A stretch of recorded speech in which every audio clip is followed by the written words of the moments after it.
ओम शांति। मैं शक्तिशाली और मन वचन से तंदुरुस्त आत्मा हूँ। मुझसे शक्तिशाली शुद्ध पवित्र वाइब्रेशन फैलता जा रहा है।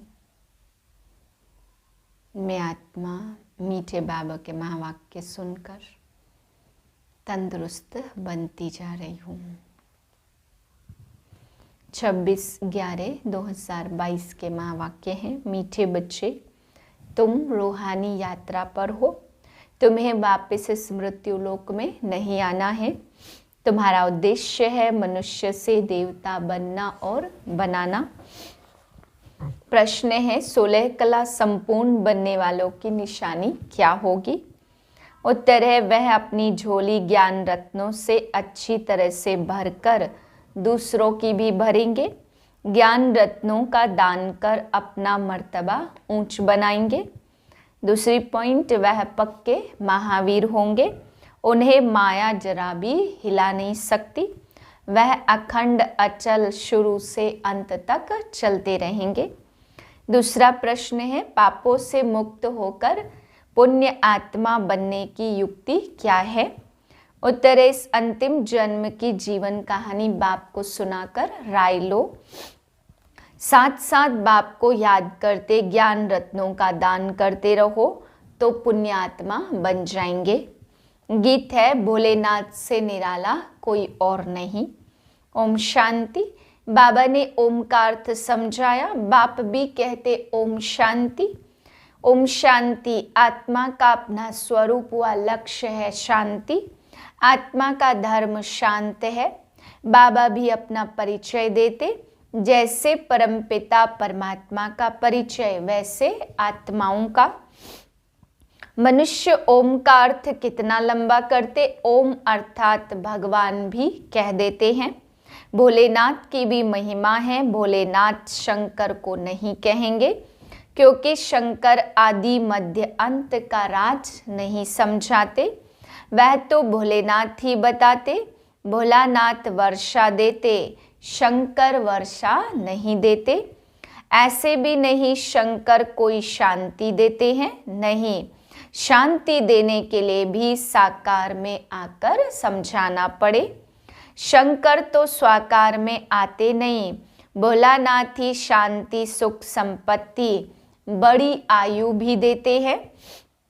हर चीज अविनाशी देते, क्योंकि बाप अविनाशी तो वर्षा भी अविनाशी है।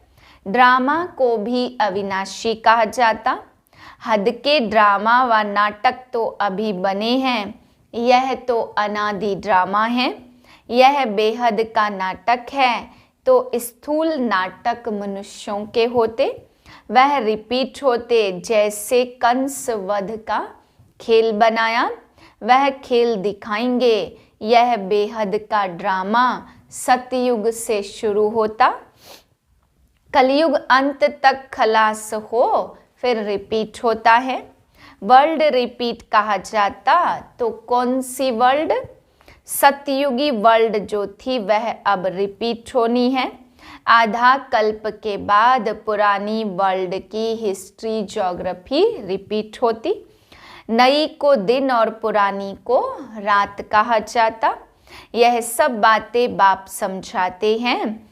तो शुरू से लेकर अंत तक ज्ञान लेना है, पढ़ना है। वह पढ़ाई 15-20 वर्ष चलती। यह बड़ा भारी इम्तहान है। इनका उद्देश्य है मनुष्य से देवता बनना। जो भी सिर पर पाप हैं उनको जलाना है। इसके लिए बाबा ने रूहानी यात्रा सिखलाई, जहाँ से वापस इस मृत्यु लोक में नहीं आना है। जिस्मानी यात्रा तो जन्म जन्मांतर बहुत की। तो तुम बच्चों को आदि को भी जाना है और मध्य को भी जाना। मनुष्य भ्रष्टाचारी बनना शुरू हो जाते मध्य में। संपूर्ण भ्रष्टाचारी बनने में आधा कल्प लगता। माया का राज्य द्वापर से शुरू होता तो भक्ति और रावण राज्य दोनों नाम गिरने के हैं। भक्ति के बाद भगवान मिलेगा। बाप कहते तुम सबसे जास्ती भक्ति करते, फिर ज्ञान भी तुम जास्ती लेते। ज्ञान और भक्ति संगम पर तुमको वैराग्य चाहिए। अनेक प्रकार के योग सीखते हैं। घर बार छोड़ फिर ब्रह्म के साथ योग रखते, उनको तत्व ज्ञानी और तत्व योगी कहा जाता। यह बातें तो उनके आगे ऐसे हैं जैसे बंदर के आगे डमरू बजाए। समझते हैं चक्र फिरना है। अब बंदर मिसल मनुष्यों को मंदिर लायक बनाने के लिए यह ज्ञान डांस करते। ज्ञान डांस को उन्होंने फिर डमरू नाम रख दिया और कहते हैं राम ने बंदर सेना ली। बाबा समझाते तुम सब बंदर थे। शिव बाबा ज्ञान डमरू के बजाय बंदर से मंदिर बनाते। वह समझते लंका में था रावण राज्य। बाप कहते सारी दुनिया सागर के बीच में खड़ी है। इस समय सारी दुनिया में रावण का राज्य है। आत्मा को ही पावन बन वापस घर जाना है। तुम जानते हो हम एक बाप के बच्चे भाई बहन ठहरे तो जरूर प्रजापिता ब्रह्मा भी चाहिए। शिव बाबा कहते तुम निराकार आत्माएं शिववंशी हो और फिर साकार में भाई बहन बनते हो।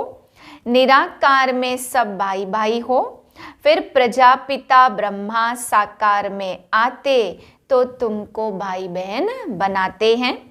रूहानी रीति से भाई बहन, जिस्मानी रीति से रूहानी रीति से भाई भाई और जिस्मानी रीति से भाई बहन। तो यह निश्चय करना है हम शिववंशी प्रजापिता ब्रह्मा कुमार कुमारियां हैं। वर्षा पाना है तुमको बाप से। यह तुम्हारा अंतिम जन्म है तो जो कुछ पाप किए हैं वह सब जमा करने हैं।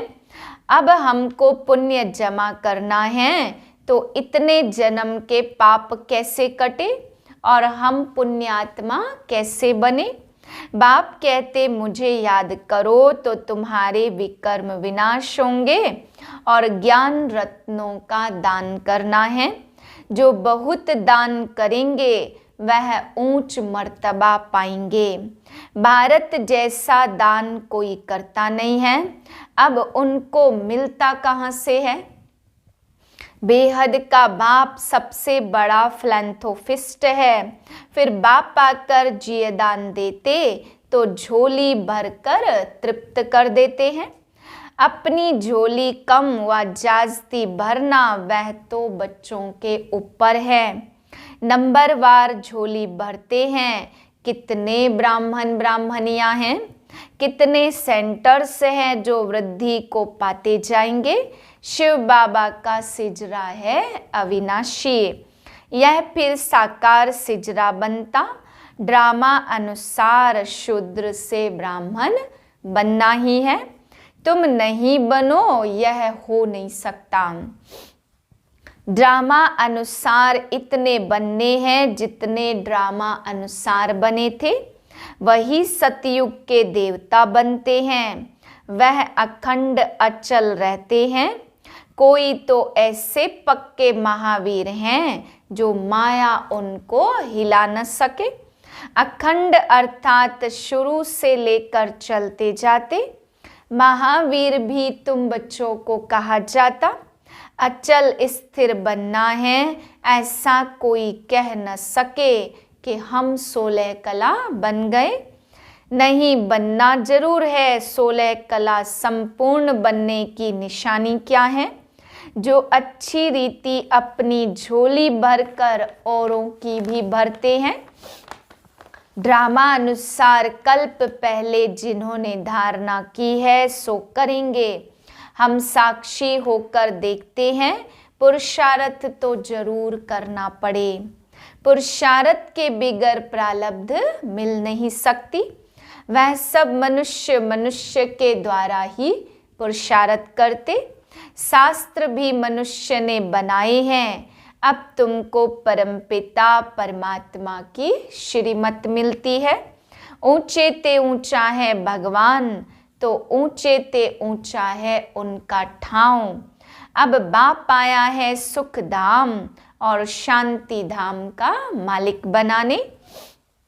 सबको शांति धाम ले जाते तो कितना बड़ा बेहद का पंडा है। वह एक है, बाकी जिस्मानी यात्रा पर ले जाने वाले तो अनेक पंडे हैं। कुंभ के मेले पर ढेर पंडे होते, यह सच्चा सच्चा कुंभ का मेला है, परंतु पंडा एक ही है। तुम हो पांडव सेना, उन्होंने तो 5 पांडव दिखाई हैं। वास्तव में गायन इनका है, यह है शक्ति सेना। वंदे मातरम। मुख्य है भारत, यह सबका माता पिता है। श्री कृष्ण को तो सब नहीं मानते। श्री कृष्ण का नाम गीता में डालने के कारण भारत को इतना ऊंच तीर्थ समझते नहीं है। बाप कहते गीता पढ़ते पढ़ते मनुष्यों की क्या हालत हो गई है। बाप तो सबको अथाह वर्षा देते, ज्ञान तो अथाह है, तो सागर को शाही बनाओ तो भी बेअंत अंत नहीं पाया जाता। गीता में शिव बाबा के बदले श्री कृष्ण का नाम डाल दिया। अब तुमको अंधों की लाठी बनना है, बाप का परिचय देना है कि ऊंच ते ऊंच कौन है, परमपिता परमात्मा। वर्षा किससे मिलेगा? कल्प पहले भी ब्रह्मा द्वारा वर्षा लिया था। वर्णों को जरूर फिरना है। तुम शूद्र से ब्राह्मण बनते हो तो ब्राह्मणों द्वारा यज्ञ रचा जाता। तुम हो सच्चे ब्राह्मण और वह है झूठे ब्राह्मण। वहाँ मनुष्य मनुष्य को पढ़ाते, सबको पहले बाप का परिचय देना है। तो परम पिता परमात्मा से आपका क्या संबंध है? कितना भी समझाओ फिर भी कह देते परमात्मा सर्वव्यापी है। पत्थर बुद्धि है, अरे हम तो संबंध पूछते, सर्वव्यापी का संबंध होता है क्या? प्रदर्शनी करते जाओ तो वृद्धि होती जाएगी, तुमको बहुत वोट्स मिलती जाएंगी। बाबा लिखते धर्म के नेताओं आदि को भी निमंत्रण देना है, फिर पहरा भी पूरा रखना है। अगर तुमने यह 2-3 बातें सिद्ध कर दी तो उन सब का धंधा ही ठंडा हो जाएगा। तो बच्चों को सर्विस जोर शोर से बढ़ानी है। बहुत समझते भी हैं, परंतु बाहर निकले और खलास। सृष्टि चक्र को समझ ले वह मुश्किल है। ऐसे ऐसे जो सही कर जाते हैं उनको फिर चिट्ठी लिखनी चाहिए। फिर तुम फॉर्म भराकर सो गए क्यों? मेहनत चाहिए ना, परंतु ड्रामा अनुसार जो बच्चों ने मेहनत की वह ठीक है। ड्रामा में जो था सो रिपीट हुआ। जितनी सर्विस बढ़नी थी, जितने ब्राह्मण बनने थे उतने बने हैं। वृद्धि होती जाएगी। कोई सेकंड में बाप को पहचानेंगे और कोई 7 दिन में और कोई 1 मास में। कोई चलते चलते ठंडे हो पड़ते हैं, फिर संजीवनी बूटी से खड़े हो जाते। श्रीमत से तुमको स्वर्गवासी बनाना है, यह खेल है। तो बाबा कहते तुम बच्चे स्वदर्शन चक्रधारी बनते हो, रावण का सिर काटते हो, रावण दुश्मन पर जीत पाते हो। रावण फॉरेनर है, हमारा राम राज्य था। अब सारी दुनिया ने रावण से हराया है। यह शोक वाटिका है और सतयुग है अशोक वाटिका। यहाँ अशोका होटल नाम रखते, सन्यासियों ने शिव नाम रखा। शिव और विष्णु की माला भी मशहूर है। ब्राह्मणों की माला बन न सके, यह है रुद्र माला। विष्णु की माला प्रवृत्ति मार्ग की है, मनुष्य कहेंगे इन जैसा पावन बनाओ। एम ऑब्जेक्ट सामने खड़ी है, तुम शाम से सुंदर बन रहे हो, पुरानी दुनिया को लात मारते हो। श्री कृष्ण की आत्मा गौरी थी, इसलिए स्वर्ग का गोला उनके हाथ में दे दिया। कृष्ण नारायण शिव सबको काला बना दिया है। अच्छा मीठे मीठे सिकिलधे बच्चों प्रति माता पिता बाप दादा का याद प्यार गुड मॉर्निंग। रूहानी बाप की रूहानी बच्चों को नमस्ते। हम रूहानी बच्चों की रूहानी बाप को नमस्ते। धारणा के लिए पहली पॉइंट, बाप समान मनुष्य आत्माओं को जिये दान देना है। बेहद के बाप से दान लेकर दूसरों को देना है। महादानी जरूर बनना है। दूसरी पॉइंट है, स्वदर्शन चक्रधारी बन रावण का सिर काटना है। बेहद का वैरागी बन विकारों का संन्यास करना है। वरदान है, संगम युग पर सदा प्रत्यक्ष व ताजा फल खाने वाले शक्तिशाली व तंदुरुस्त भाव। संगम युग की विशेषता जो एक की पदम गुना प्राप्ति होती और प्रत्यक्ष फल भी मिलता है। अभी अभी सेवा की और अभी अभी खुशी रूपी फल मिला, तो जो प्रत्यक्ष फल अर्थात ताजा फ्रूट खाने वाले हैं वह शक्तिशाली व तंदुरुस्त होते। कोई कमजोरी उनके पास आ नहीं सकती। कमजोरी तब आती जब अलबेले होकर कुंभकर्ण की नींद में सो जाते। अलर्ट रहो तो सर्व शक्तियां साथ रहेंगी और सदा तंदुरुस्त रहेंगे। स्लोगन है, फॉलो एक ब्रह्मा बाप को करो, बाकी सबसे गुण ग्रहण करो। ओम शांति।